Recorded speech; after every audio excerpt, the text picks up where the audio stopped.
Freedom Park was conceptualized to celebrate our liberation heritage by honoring those who sacrificed their lives, those who died for freedom and humanity. Within our wall of names, we have identified 8 conflicts that shaped what we call South Africa today. We have gone through the pre-colonial wars, the wars of resistance, the genocide of the Khoi and the San, slavery, the South African War, World War I and II, and of course our liberation struggle through the 4 pillars. Through the various programs that we host here at Freedom Park, that we implement here, one of the key programs and acknowledgement that we do within our liberation struggle pillar in particular is international solidarity, where we acknowledge those who supported us. Tonight, we celebrate the launch of the Irish Solidarity Exhibition, developed by the Irish Embassy in Pretoria.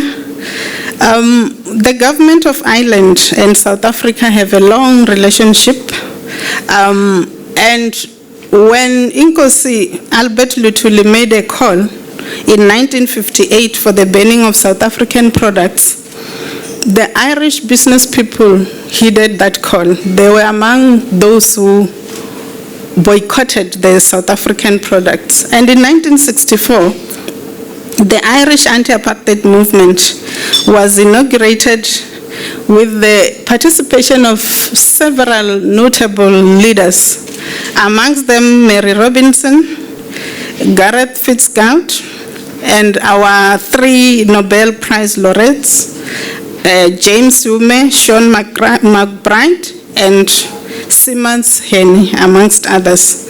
So you can see that we have a very long history and relationship. And we know that the IAM's activities in particular put pressure even on our South African government, but also on their government. And we know that, for example, some of the aspects and activities that they did, for example, regarding the visiting sports team, and they made it very clear that sporting organizations having contact with South Africa will not happen. Boycotting of contacts in conferences for conference delegations, leading to some conferences being cancelled, and also the unionists in particular. And who can forget the 10-point program listing issues that the Irish government should ban from South Africa. So as you can see, the relationship and the impact that they had in our fight against apartheid, it goes very deep. Their modus operandi, of course, was to isolate South Africa economically, culturally, in sports, and also in diplomatic relations. So this exhibition today, as we honor, for us as South Africans, as Freedom Park, as part of acknowledging, as part of preserving the memories, it's really to say to the Irish people, thank you. Because through this exhibition, we realize and acknowledge that our freedom was not free. There were many sacrifices. Some sacrificed through their lives, but some sacrificed a lot. And the assistance also that we get. And we hope that through this exhibition, South Africans in particular will understand that this freedom that we have came through the assistance of those who were there for us in our hour of need, but also it becomes an educational tool to educate all of us that if we hold our hands together beyond the borders, but as human beings, as humanity, then we can achieve a lot to free the world, to free each other and support each other. So for us, Your Excellency, tonight, as Freedom Park, and I'm sure as people of South Africa who are learning about the role that your country played in freeing us, we hope that as Freedom Park, through this exhibition once more, we say thank you and we are eternally grateful. You are all welcome. it's very special this evening that rather than giving a speech, I'm able to actually deliver a message from the President. And he was very particular that he wanted me to deliver this letter that he's written, because he himself is well known as a supporter of many international solidarity issues, from Central America to issues across Africa and Asia, throughout his political life as a senator, as a TD, as an academic, and now as President of Ireland. He was also one of the first founders of the Irish Anti-Apartheid movement, so it's very fitting that we're able to have a message from him here this evening. So I start the address. Honourable Minister Pandor, ambassadors, ladies and gentlemen. It's a privilege for me to extend a message of congratulations to you all gathered in Freedom Park today to celebrate the long years of solidarity between Ireland and South Africa. The struggle against apartheid was one of the great defining moral challenges of the second half of the 20th century, an issue which drew support from brave people from Dublin to Durban. Although Ireland was far geographically from the front lines, where men and women of South Africa confronted tyranny and hatred every day, solidarity with that struggle came from brave people on our island. From the early 1960s, campaigners in Ireland vehemently opposed apartheid in South Africa. The foundation of the Irish chapter of the Anti-Apartheid movement in 1964 by my good friend, the late Kader Asmal, became a catalyst for real momentum in Ireland. I know that Kader's son, Adam, is with you this evening, and I wish to commend him for his efforts in keeping the story of his parents' work alive. Kader and Louise and many of the other members of the anti-apartheid movement worked tirelessly to build a truly inclusive movement against apartheid, which attracted some progressive politicians and priests, sports persons, and incredibly courageous shop workers, and many others, all of whom were anxious to draw attention to it and to unite against this appalling, inhumane regime. It was a movement which, through such efforts, struck a chord with an increasing number of Irish people. The sense of common humanity and shared values led thousands to join the anti-apartheid movement and stand up to injustice and campaigning to isolate apartheid South Africa. Sabina and I are proud to have been part of the movement from the beginning. As a consequence of the activism of the anti-apartheid movement, Ireland became the first Western European state to support sanctions. In 1987, the Irish government acknowledged the moral strength of the Dunnes Stores strikers, those brave women who refused to handle South African goods, and Ireland became the first Western country to ban South African imports. That protest will become totemic, both in the memory of Irish trade unionism and in the history of the global civil society movement against apartheid. Ireland, alone within Western European nations, did not open full diplomatic relations with South Africa until we were assured of the reality of a transition to democracy. I still recall when my wife Sabina and I visited Robben Island in November 2014, we were guided around the prison by a former prisoner, Thulani Mabaso.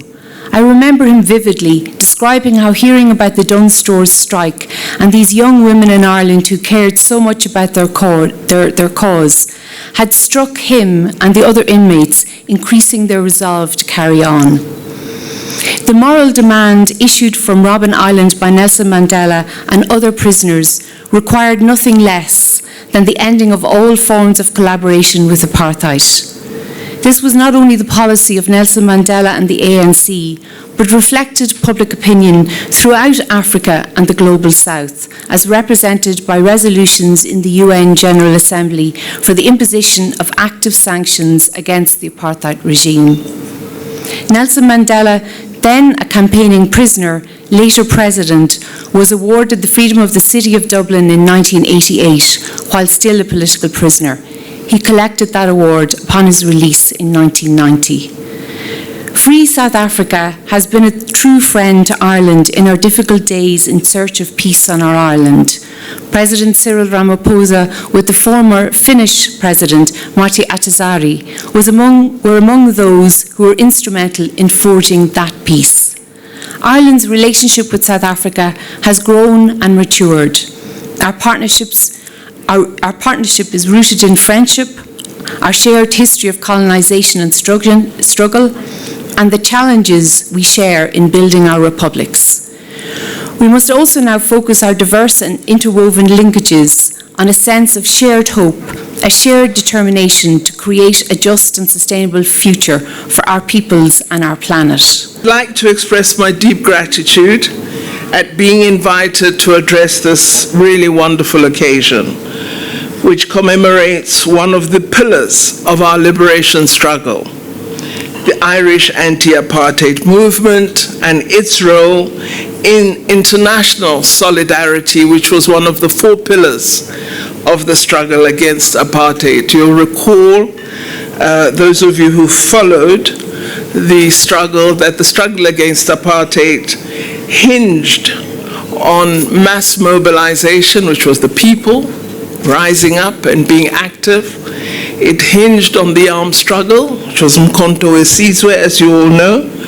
And then, of course, international solidarity was a critically important part that all of us recognize as having played a singular role in uniting the global community in a very important struggle for human rights and justice. So I'm really thrilled to be part of the opening of this very important exhibition. I personally can't wait to actually see the exhibition. I'm really excited to be part of this event. I think coming together in this way is a really important part of memory and serves as an educational tool to teach younger generations and even ourselves how we should remember the atrocities of apartheid, to teach us about the wonder of the unity of the liberation struggle and the wonder of the unity of the global support against apartheid. The work and the commitment of the anti-apartheid movement must not be forgotten, because the support of that movement was of great value in the struggle against apartheid. The people of Ireland, and in particular the Irish anti-apartheid movement, share a special bond with our liberation struggle, as well as the struggle of the continent of Africa in our efforts to throw off the yoke of colonialism. This is because they had a very deep and personal understanding of the fight against colonialism and oppression. As my former colleague and comrade, the founder of the Irish anti-apartheid movement, Dr. Kada Asmal, wrote in his memoir, Politics in My Blood, he said, Irish history predisposed the Irish people to sympathize with the cause of an oppressed people and to support their efforts to win their freedom. The Irish anti-apartheid movement understood that the struggle against the apartheid system had to be won, and its contribution in advancing the international isolation of South Africa was an enormous contribution. Of course, this contribution was made by so many. I remember the greengrocer down our high street in Battersea in London proudly showing me that he now gets oranges, which my mum will soon buy, from Spain and no longer from South Africa. And he actually took me to show me the oranges with the proper label so that I would know that they didn't come from South Africa. That's how much people attached to supporting the struggle against apartheid. And it was ordinary men and women. We shouldn't forget that the anti-apartheid movement support formed part of a broader international effort which centered or drew from the United Nations, where apartheid was rightfully declared a crime against humanity. And I'm so thrilled that after a very long time, the Convention against the crime of apartheid was finally adopted by the Parliament of South Africa last week. I don't know why we took so long, but I'm glad finally we have ratified. The work of the Irish anti-apartheid movement was driven by a shared sense of humanity, of freedom, and of democracy that must be enjoyed by all. The men and women who were part of the struggle acted selflessly, with many committing their entire lives in support of the struggle for the freedom of all the people of South Africa. And we owe all of them a deep bond for this and gratitude. And I think if you read the recent collection of essays that Ronnie Casserols and others edited, it would give you a full sense of the many, many participants in the struggle against apartheid, men and women risking their lives, bringing arms into South Africa, bringing money to assist in the underground struggle, bringing help, ensuring young people got scholarships, had access to a quality education overseas, bringing information about young people who had been arrested and whose parents had no information about them, bringing information about young people who had gone into exile and their parents had no idea where they were. So there were so many strands to this struggle, a very human, a very committed, and one that drew hundreds, if not thousands, together. One of the most interesting moments I've had as a minister in South Africa occurred a few years ago when I was on a visit to the Netherlands, meeting the science community. And one of the young science professors, now in his late 40s, gave me his T-shirt from 1967, when he as a student was part of the anti-apartheid movement. Of course, the T-shirt doesn't fit. But what a wonderful gesture that he'd kept it all those years and was just waiting to hand it over to someone from a free South Africa. It was just a fantastic moment. We've had mention of many of the women and men who participated in the Irish anti-apartheid movement, those who even were prepared to lose their jobs by not entering the workplace that carried South African goods. The Dunners workers who striked for nearly 3 years until their store banned South African goods. This was at great cost to themselves. They endured huge pay cuts, and yet they persisted until the Irish government banned the importation of South African goods. The workers at the docks who would tell us that that crate will stay there, they're not going to lift it because it is so associated with apartheid. And of course, Ireland, as much a sport-mad country as South Africa, especially with rugby, Ireland was at the forefront of instituting a sport boycott against South Africa, while many other nations still engage South Africa on the sports field.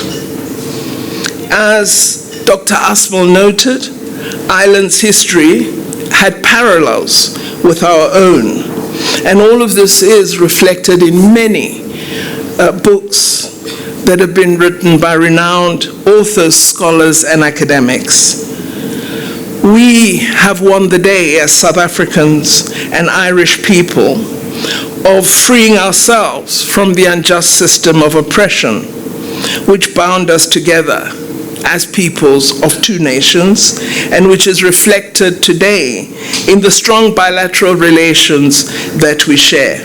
Of course, I'm always hopeful that the current Irish leadership and its citizens will teach us how to grow at 6% and how to integrate digital technologies into our own economy, because this is something we would love to learn from them. I think that the exhibition that we're going to see will symbolize the triumph of persistence, of solidarity, of righteousness, as well as the triumph of humanity over the systems of oppression. I told a personal story to friends overseas recently that my dear mother, once very quiet lady, because our mothers who were part of that struggle often didn't profile themselves as leaders. She told me a story one time in her very quiet voice and said, you know, when we were young and protesting, there was a song we used to sing, Freedom in Our Lifetime. And she told me this after April 27, 1994. And she said, eventually I began to believe we wouldn't see freedom in our lifetime. And she said, I'm so happy that I lived to see it. And these are the stories that our parents shared with us. Well, let us enjoy what is certainly a unique platform that will afford visitors an opportunity to interact with an exhibition that reflects their experiences and that will allow them to share their experiences.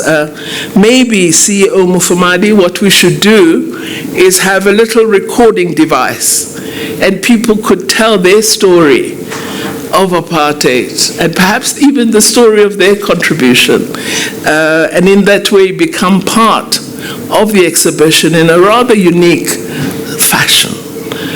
It'll teach, I hope, as well, young people about the sacrifices that other countries and people were prepared to make in support of us having our freedom. I think it also will illustrate that ordinary people can make a difference and can eventually overcome even the most tyrannical rule, such as the apartheid system, which thought it was really so mighty that it would last forever, and ordinary people brought it down. The struggle, successful, against that deplorable and evil system is proof that any system built on inequality and discrimination must and can be defeated. This exhibition is a contribution toward remembering this essential principle. I also hope what it does is build an appreciation among South Africans for this global solidarity, which was so much part of the struggle against apartheid, because I think sometimes we forget it. Or at times we emphasize this to the degree that we forget the 4 pillars, and that mass mobilization was also an important part, and so South Africans themselves played a vital role. But it is the unity of these elements that gave us the freedom that we enjoy today. I also think that what will happen is that, certainly in terms of South African media, I hope we'll see reports on the often forgotten history of the Irish anti-apartheid movement, of which Kader Asmal spoke a great deal whenever he could, because it had touched him, and he'd seen the commitment and the solidarity with the people of South Africa. I'm thus really happy to welcome this exhibition. I've no doubt in my mind that in exhibiting the story of the contribution of the movement, that those who visit this exhibition will be reminded of the vital contribution Ireland made to a democratic South Africa, and that we will also learn both about Ireland as well as develop a curiosity to understand the contribution of other anti-apartheid movements, because there were so many. I hope that participating in the exhibition, people will again respect once more the principles of our democracy, and that they'll be inspired to work at promoting democracy, freedom, equality, and human rights in their day-to-day activities. I think the fact that the exhibition is hosted at Freedom Park is really meaningful, as this is where South Africa honors the heroes and heroines of the liberation struggle. And so it's wonderful to bring these two together. Today, as a free South Africa and as a very friendly island, we share common values of democracy. We work together to promote human rights in multilateral fora. We appreciate the value of social justice and try to advance it. And we've continued to build our good relations on these principles. You know, we discuss as countries supporting each other in various fora. When elections arise, you say, South Africa, support me in this, and so on. And I remember a few years, 2 ago, having discussions with our colleagues about Ireland assuming a non-permanent membership of the Security Council of the UN. And they were saying, you know, we hope South Africa will support us. I said, of course we'll support Ireland, but you must support the struggle of the people of Palestine when those issues come before you in the Security Council. So there's this shared affinity and attachment to issues of freedom and social justice. I think it's wonderful that both Ireland and South Africa have very like-minded ideals and principles, and I cannot express sufficiently how grateful the people of South Africa are to the people of Ireland for the contribution that they made. So I'm thrilled to be able to launch the exhibition today, which I believe marks a significant milestone in our historically strong relationship. We are going to be having a new ambassador of the European Union. I don't know if she's here yet. Yes, there you are. I want to give you an assignment. Could we have, yes, rather cheekily, because I don't think ministers of international relations should tell ambassadors of elsewhere what they should do, but I think we should have an exhibition of all the European countries' anti-apartheid movement contributions. I think that would be wonderful. So let's work together at that. And maybe the way we could do it is ask different universities, because we have 26 universities, to each host a different country's exhibition, and then get South Africans to travel around universities in South Africa and perhaps understand higher education as well as the liberation struggle. So let me conclude by thanking the ambassador as well as all at the Embassy of Ireland for arranging and putting together this valuable, unique exhibition, which we are going to view in a short moment. I know that all of you are going to enjoy the beauty, the significance, and all the memories that will be evoked by this exhibition. And I thank you most sincerely for being here. Thank you very much. I must do the formal thing before you can walk in. So anyone who walked in, you're in trouble. And it is really my honor and privilege to now declare the exhibition open. Please. As you would understand, much of the material comes from history, personal archives, and I ask you, please don't mishandle it, because we want to preserve this history. So it's now open. Please enjoy.